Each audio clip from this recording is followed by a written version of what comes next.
Hey there, I'm Ollie from Techable, and today we're going to be reviewing the NuPhy Air60 wireless keyboard. Could this be your next keyboard? Let's find out.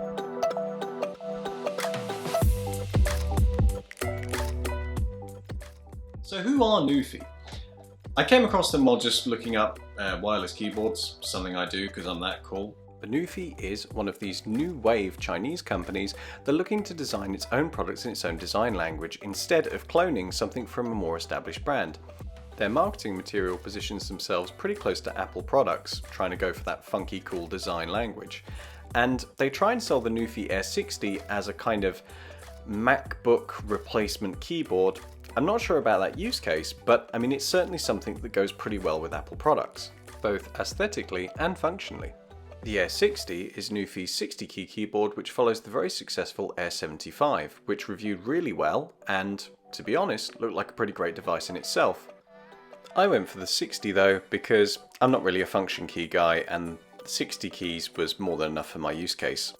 The Air60 has been available since May. I actually got it super early, I was on the pre-order, and because of that I got a free case, which we are going to have a look at as well, though now you would have to pay a little bit extra for that case. Looking at the keyboard itself, the first thing you note are those beautiful white and grey keycaps with the NuPhy colour highlighting. The case itself is a tough plastic throughout. Although it's quite slim, it weighs about 1 pound or 450 grams. It's pretty robust and, solid. Feels like a good, well-made device. And the keycaps are durable PBT plastic. On the top we have two manual switches to turn the device off and onto wired or wireless, as well as a Windows and Mac switch, which is pretty cool because it can be a little annoying when you're trying to use a keyboard for the wrong OS.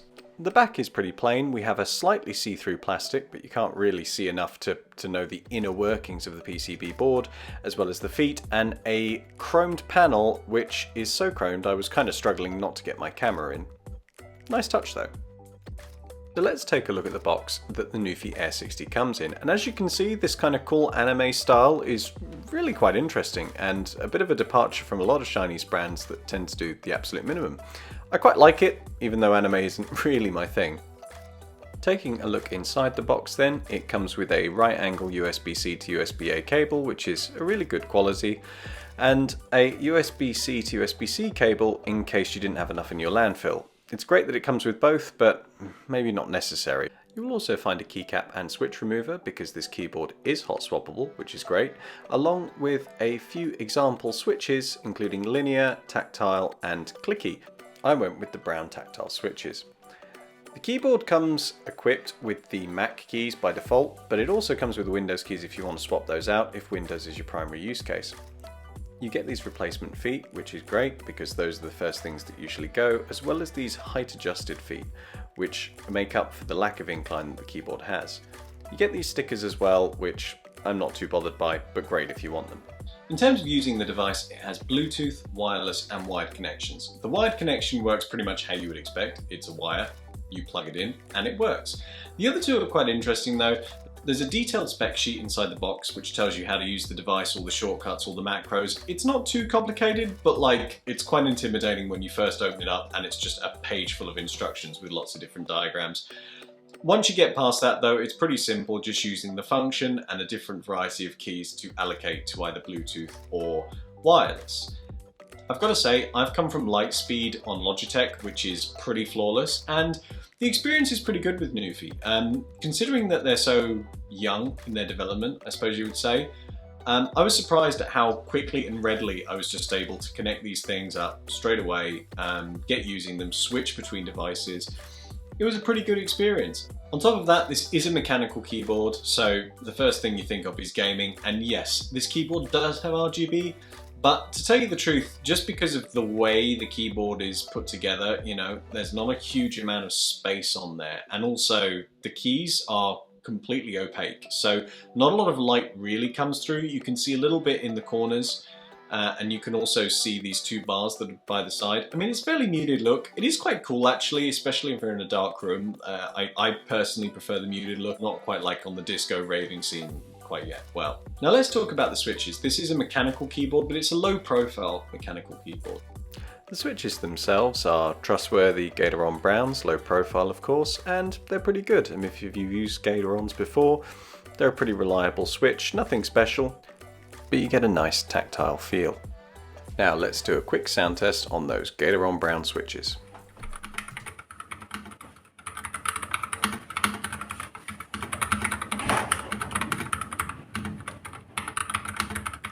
Now my daily driver is actually the Logitech G915 10 keyless, and I use that for both gaming and work, and it's pretty fantastic. I'm actually using the NuPhy at the moment for my standing desk setup because it's purely a work setup. I think you could game on this device. I mean, the low profile mechanical switches are a nice blend between that kind of nice tactile clicky feeling that you get from a mechanical keyboard with actually being low enough to type. I did struggle at one point. I had the Logitech G513, and it's a great keyboard. I really love that keyboard. It's got all the features you could want, but just typing on a raised mechanical keyboard for long periods at a time is not great for your hands. Of course, I can't talk about this keyboard without the pièce de résistance, the case. Now, when I first went to pre-order this keyboard, I was really excited about the case. I didn't really think it through at that point. Like, I'm not sure how often realistically I go on the move with my keyboard, and I can't say that the case makes me want to do this more, but I mean, it looks cool, right? Like, the actual branding of it, the color, like, it looks really cool. It kind of reminds me of the Herschel bag coat. Like, it's, you know, it's a really nice thing. So it's kind of a shame that, to be honest, since I've bought this device, the case has just been in a drawer somewhere whilst I've been using the keyboard. As a keyboard, you know, on a desk, typing on it. If you do decide to use it, it's a good stand. I mean, it's going to hold your tablet, and the Bluetooth functionality pairs really well. The device won't actually slide at all because the feet fit into the case, so it's a really quite solid setup.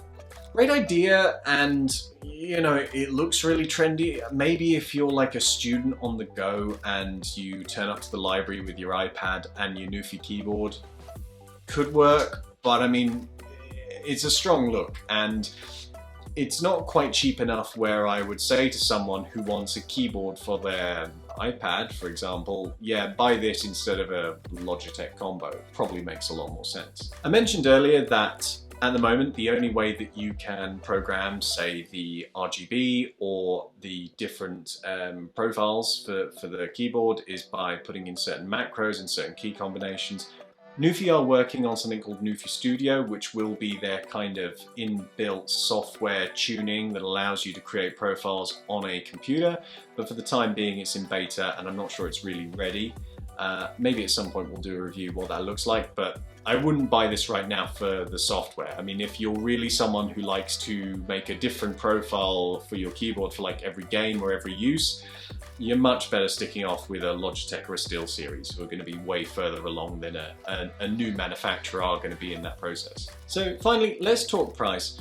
The NuPhy Air60 is available at the moment for just under $110 US, and you can get the case for whatever you want the case for, your jet-setting round the world keyboard carrying lifestyle, for $19, and also you can get a set of slightly darker keycaps, which, to be fair, are probably going to last a little bit longer.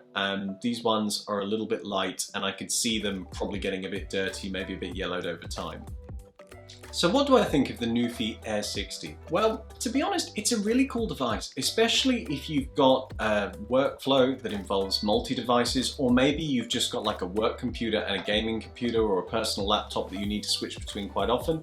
It's really good for those use cases. I mean, wireless keyboards have come on such a massive amount in the last few years. I remember when it was genuinely difficult to find a true wireless connection that was reliable for something like gaming, where you obviously need something a little bit better than Bluetooth. But the great thing about this is, if, say, you want to connect to your gaming computer via wireless, you can still have that Bluetooth connection with your work computer, and as I say, it works pretty seamlessly. I mean, just for like typing emails, documents, whatever, it's a good enough connection. It's smooth, it's quick, it's easy to connect, it's easy to change between the two. And look, although you can use this for gaming, I would say that just because of the form factor, I mean, everyone's different, but I personally find a 60 key setup just a little bit difficult to get on with. I mean, It's doable, but you are at a high risk of hitting other keys just because there's not a huge amount of space in between. I mean, this is a compact keyboard. Saying that, the switches are pretty good. So if you do want to be a bit of light gaming, probably not the major use case, you can definitely use this. If gaming is your main use, I would personally lean more towards something like the G915 Lightspeed, because practically speaking, it's just a little bit better laid out, a little bit more spacious, and some of the software on the Logitech side makes that gaming experience just a little bit better. That's just my preference, really. As for the price, at this price point, it's not bad, but it's also not like I can sit here hand on heart and say this is an amazing deal. If you go over to Keychron, who make a whole range of wireless keyboards, not only do they have a lot more options, but they also can do a lot more maybe if you're on a tighter budget. The only point is, I would say Keychron, whilst they've got a huge amount of variation and the keyboard's, widely reviewed as pretty good, this is a really well designed device, like basically in my dining room. So people see this all the time. I'm quite happy for them to see it. Like, it looks cool. I've had people say, oh, that's nice. Where'd you get that? It's not something you often get for a keyboard, right? It's interesting, but it is something that's going to be sitting on your desk. It's something that people might be seeing. So, you want it to look cool. So that was our review of the NuPhy Air60. If you like that review, give us a like and a subscribe. I'm hoping to make a lot more videos coming up. This was the first one, a little bit rough. Hopefully the next ones will be better. I'm Ollie from Techable. We'll catch you later. Cheers.